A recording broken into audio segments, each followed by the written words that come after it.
அஸ்ஸலாமு அலைக்கும் வரஹ்மத்துல்லாஹி வபரகாத்துஹு.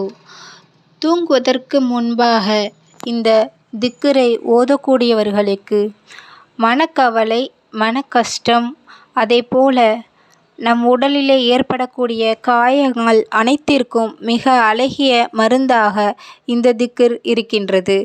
ஒரு மனிதருக்கு படுக்கக்கூடிய நேரத்தில்தான் மனக்கவலைகள் அதிகமாக இருக்கும், அந்த நினைப்புகள் அதிகமாக வரும்.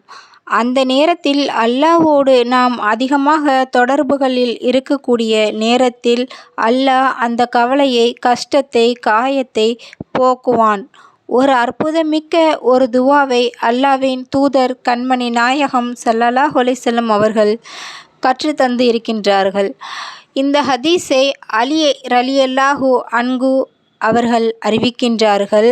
புகாரியிலே 5361வது ஹதீஸாக இடம்பெறுகிறது. அல்லாஹ்வுடைய தூதர் ஸல்லல்லாஹு அலைஹி வஸல்லம் அவர்களுடைய அன்பு மகளார் அன்னை ஃபாத்திமா ரலியல்லாஹு அன்ஹு அவர்கள் வீட்டு வேலை செய்து காயங்களோடு காய்ப்பு குறித்து நபி ஸல்லல்லாஹு அலைஹி வஸல்லம் அவர்களிடம் ஒரு போர் கைதிகளை எனக்கு அடிமையாக நீங்கள் தர முடியுமா என்று கேட்டு வந்தார்கள். அப்பொழுது நபி ஸல்லல்லாஹு அலைஹி வஸல்லம் அவர்கள் அருமை மகளான ஃபாத்திமா ரலி அவர்களின் அருகே அமர்ந்து, உங்களுக்கிடையே உங்களுடைய பாத எரிச்சல்கள், உங்களுடைய கையுடைய எரிச்சல்கள், குளிர்ச்சியை உணர வேண்டுமா என்றும் கேட்டார்கள். அப்போது உங்களுக்கு போர் கைதிகளை விட நீங்கள் கேட்டதை விட மிகவும் சிறந்ததை ஒன்றை நான் உங்களுக்கு அறிவிக்கட்டுமா என்றும் கேட்டார்கள்.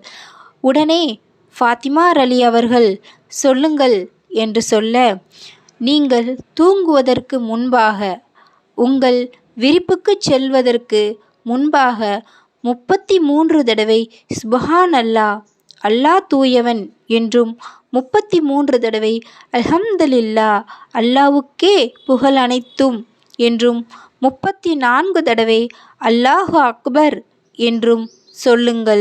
அது உங்களுக்கு பணியால் இருப்பதை விட சிறப்புக்குரியது என்றும் கண்மணி நாயகம் ஸல்லல்லாஹு அலைஹி வஸல்லம் அவர்கள் கூறினார்கள் என்று இந்த நேரத்தில் அலி ரலியல்லாஹு அன்ஹு அவர்கள் இந்த திக்ர்களை அறிவிப்பு செய்கின்றார்கள்.